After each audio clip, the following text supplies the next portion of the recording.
स्वागत है आप सभी का हमारे यूट्यूब चैनल पर। आज हम लोग डिस्कस करते हैं एक स्पेशल टॉपिक के बारे में, जो कि टॉपिक है हमारा तरंग।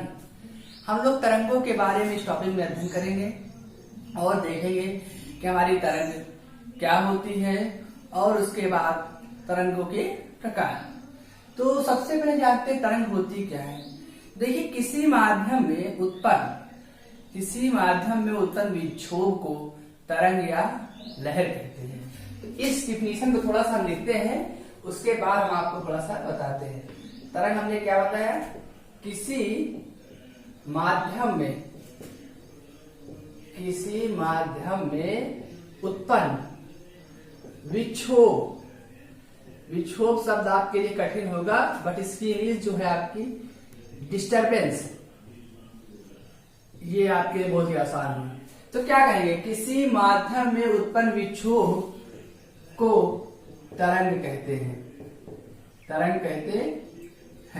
ये है इसकी डिफिनीशन। अब एक एग्जांपल से इसको हम समझते हैं।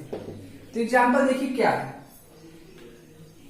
यदि एक तालाब है, सपोज तय करते हैं कि एक तालाब है और तालाब में जल स्थिर है और उस तालाब में अगर हम एक पत्थर फेंक दें, एक तालाब बना हुआ है और उस तालाब में अगर हम एक पत्थर फेंकें तो क्या होता है, पत्थर गिरता है जैसे ही, वैसे ही वहां पर ऐसे पानी ऊपर नीचे इधर इधर भागने लगता है और सर्किट ड्रा होने लगता है, जो कि लहर कहलाता है। मीन्स वे आपकी तरंगे होती हैं। क्या होती हैं? तरंगे होती हैं। मतलब पानी में पत्थर गिरता है तो पानी क्या होता है, छिटक जाता है, इधर इधर सब भागने लगता है और वहां पे गोल गोल गोल गोल बन जाता है, जिसे ही हम लोग क्या कहते हैं, तरंग कहते हैं। ये है तरंग। और वही जो तरंगे हमारी चला करती हैं कंटिन्यू, जब से पानी में गिरा पत्थर और लगातार घूम रहे तो देखते हैं घूमते घूमते हमारा पानी जो होता है वो लास्ट तक पहुंच जाता है। जैसे सपोज करते हैं एक तालाब है ये हमारे पास, इस तालाब में यहाँ पानी स्थिर है पूरा और एक पत्थर हमने मार दिया यहाँ पे, तो क्या होता है, पानी ऐसे चिपक जाता है और वेव्स के रूप में बाहर निकलने लगता है। और वेव्स के रूप में देखिए बाहर निकल रहा है, पानी आपका क्या होता है, बाहर चला जाता है। मीन्स गोल गोल होते हुए थोड़ा सा सर्किल आगे की ओर, जब लास्ट स्टेज तक पहुंच जाता है तो वहीं पे हमारी क्या, ये सब क्या है, हमारी तरंगे हैं। क्या है? तरंगे। और यही जो गति लगातार इसकी चला करती है, इसे हम लोग कहते हैं तरंग गति, वेव मोशन। तरंगों की लगातार आगे बढ़ने की प्रवृत्ति हमारी क्या कहलाती है, तरंग गति कहलाती है। तो कह सकते हैं हम विक्षोभ के आगे बढ़ने की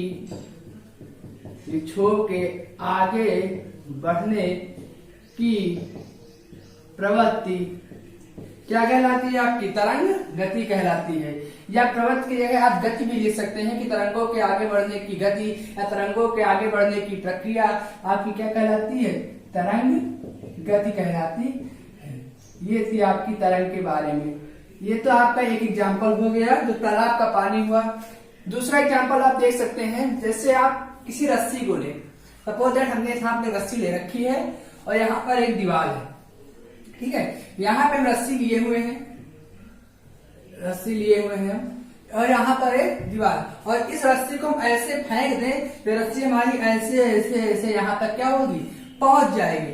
देखिए, जब पहुंची तो एक बार हमारा सिरा कहाँ गया, नीचे, और एक बार ऊपर। तो इस निचले सिरे को हम लोग कहते हैं गर्त, मीन्स थ्रो। क्या कहते हैं? थ्रो। और ऊपरी सिरे को हम लोग कहते हैं श्रृंग, क्रेस्ट। क्या कहते हैं? क्रेस्ट, श्रृंग कहते हैं। और निचले वाले को गर्त कहते हैं। तो रस्सी से भी आप देख सकते हैं, एक बार सिरा आपका नीचे गया, एक बार ऊपर गया, और यही क्रिया आपकी चल रही, और ये वेव्स के रूप में फॉर्म होते चले जा रहे हैं। रस्सी हम ए बी कह देते हैं। कौन सी कह देते हैं? ए बी कह देते हैं। तो ये था हमारा तरंग, जो कि किसी माध्यम में उत्पन्न विक्षोभ या डिस्टरबेंस को हम लोग तरंग कहते हैं, या उसी को हम लोग लहर कहते हैं। एग्जाम्पल हमने समझा है हमारा कि हम किसी तालाब में पत्थर फेंक देते हैं तो पानी ऑटोमेटिक फैल जाता है और वहां पर एक विक्षोभ उत्पन्न होता है, जिसे हम लोग क्या कहते हैं, तरंग कहते हैं, और वही विक्षोभ जब आगे बढ़ जाता है तो उसे हम लोग क्या कहते हैं, तरंग गति कहते हैं। दूसरा एग्जाम्पल हमने लिया रस्सी का, जो आपने देखा भी, जहां पे हमें एक सुरंग प्राप्त हुआ और एक गर्त प्राप्त हुआ। एक चीज और देखते हैं, दो क्रमागत सुरंगों अथवा गर्त, यहाँ पे भी आपका एक गर्त है, दो क्रमागत सुरंगों अथवा दो क्रमागत गर्तों के बीच की दूरी को तरंग दैर्घ्य कहते हैं। एक चीज में मिली तरंग है, कितना यहाँ पे देते, अच्छा तरंग दैर्घ्य, तो हम क्या कह सकते हैं, दो क्रमागत सुरंगों, दो क्रमागत सुरंगों अथवा गर्तों, सुरंगों अथवा गर्तों के बीच की दूरी को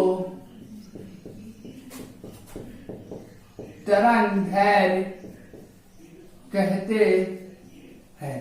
तो कह सकते हैं दो क्रमागत सुरंगों अथवा गर्तों के बीच की दूरी को तरंग दैर्घ्य कहते हैं। ये हमारे पास दो गर्त है, इनकी बीच की दूरी को हम लोग तरंग दैर्घ्य कहते हैं, और इसे लेमडा से प्रदर्शित करते हैं। किससे? लेमडा से प्रदर्शित करते हैं, लेमडा से प्रदर्शित करते हैं। और लेमडा जो है हमारा तरंग दैर्घ्य है, और इसका मात्रक आपका एंगस्ट्रॉम होता है। तो देखिए, तरंग पता चली हमें, तरंग गति पता चली, तरंग दैर्घ्य पता चली। अब हम लोग देखते हैं तरंग चाल को, इतना स्क्रीनशॉट आप लीजिए। अब हमारा तरंग चाल, तो देखिए तरंग चाल आपकी क्या होती है, तरंगों द्वारा आगे बढ़ने की जो दर होती है वही आपकी तरंग चाल कहलाती है। लिख देते हैं डिफिनेशन, तरंगों द्वारा आगे बढ़ने की दर जो आपकी है वही क्या कहलाती है, तरंग चाल। तरंगों द्वारा आगे बढ़ने की दर तरंग चाल कहलाती है। ठीक है, तरंगों द्वारा आगे बढ़ने की दर तरंग चाल कहलाती है। अब देखिए, इसे हम लोग v से प्रेजेंट करते हैं, इसे v से प्रदर्शित करते हैं, v से प्रदर्शित करते हैं। ये हो गई इसकी डिफिनीशन। अब देखिए, इसका एक फार्मूला होता है v equal to n lambda, v equal to n lambda, और n इक्वल टू होता है आपका 1/t। एक चक्कर पूरा करने में 1 सेकंड में लगा समय आपकी आवृत्ति कहलाती है, n आपकी आवृत्ति है। तो v इक्वल टू हो जाएगा आपका लेमडा अपॉन t, जहां पर लेमडा आपका है तरंग दैर्घ्य, आपको पता है, अभी हमने बताया था थोड़ी देर पहले, लेमडा तरंग दैर्घ्य, t है आपका आवर्त काल, आवर्त काल, और जो आपका v है आपको पता है तरंगों की चाल है, और n भी दिखा देते हैं, n आपकी आवृत्ति है, n आपकी आवृत्ति है। ये हो गई तरंग चाल के बारे में। अब हम लोग डिस्कस करते हैं तरंगों के प्रकार, वेव ऑफ मोशन।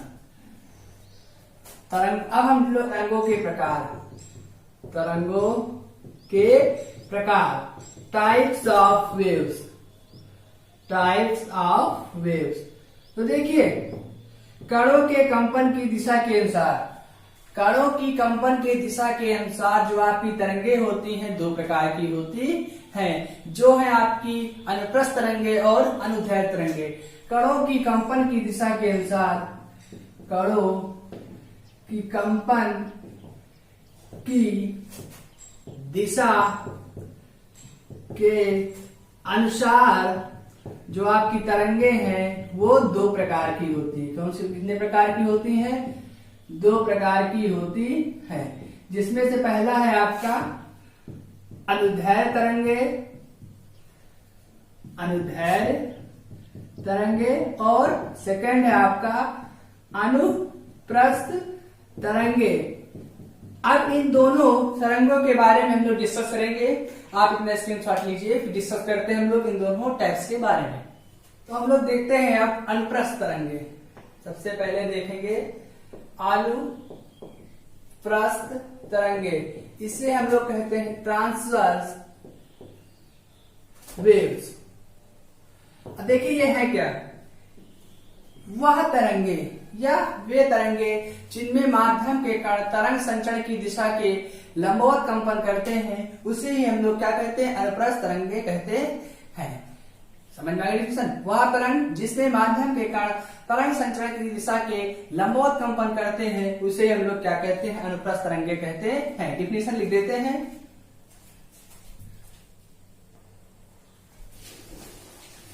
डिफिनेशन हो गई हमारी। एग्जाम्पल देखते हैं। फर्स्ट तीन एग्जाम्पल हम आपको देंगे।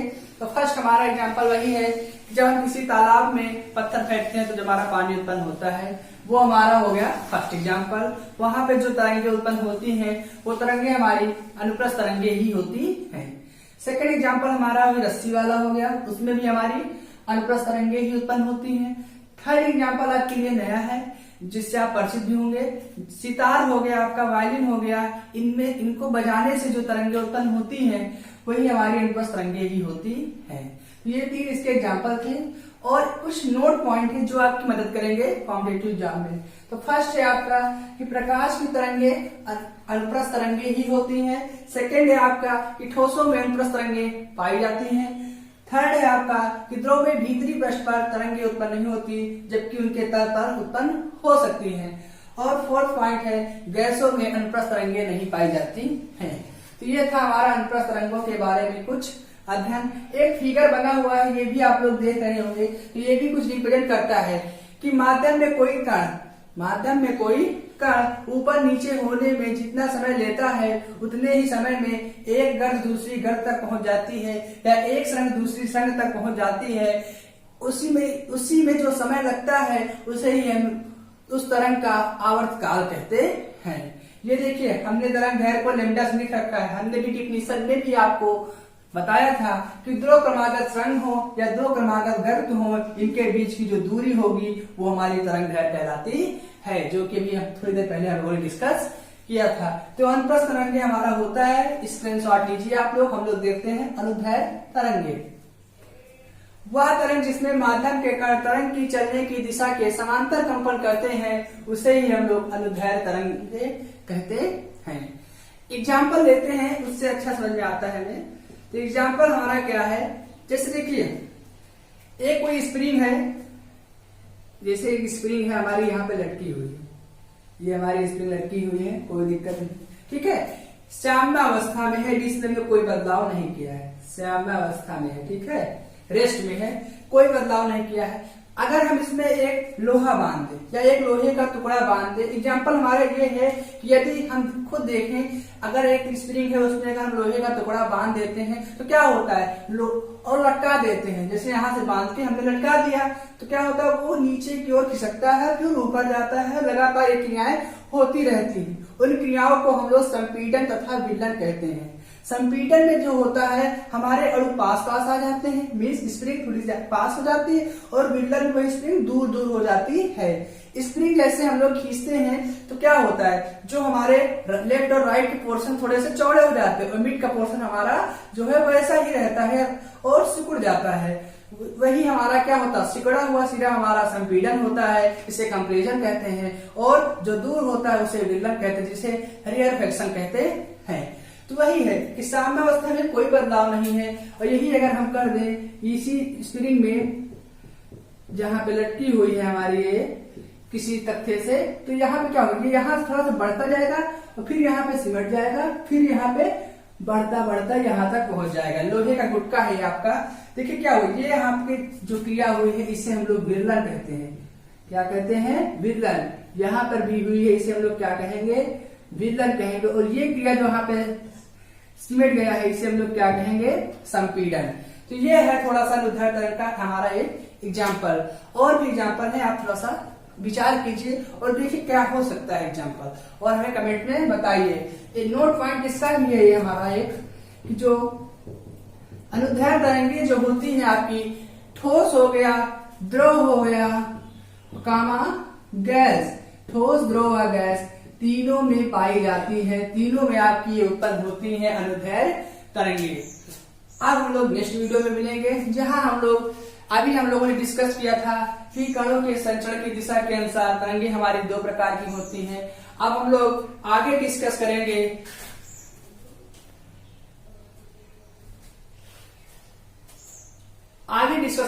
कि संचरण की दिशा के आधार पर तरंगे हमारी कितने प्रकार की होती हैं। जहां पर हम लोग डिस्कस करेंगे यांत्रिक तरंगों के बारे में, विद्युत चुंबकीय तरंगों के बारे में, वहां पर आपको हम नेक्स्ट पार्ट में मिलेंगे। अब आप अपना देखिए और मिलते हैं नेक्स्ट वीडियो में। और किसी भी टॉपिक पर आपको कैसी भी वीडियो चाहिए आप कमेंट बताइए, वीडियो आपको तुरंत मिलेगी। बस आप लोग लगे रहिए हमारे साथ।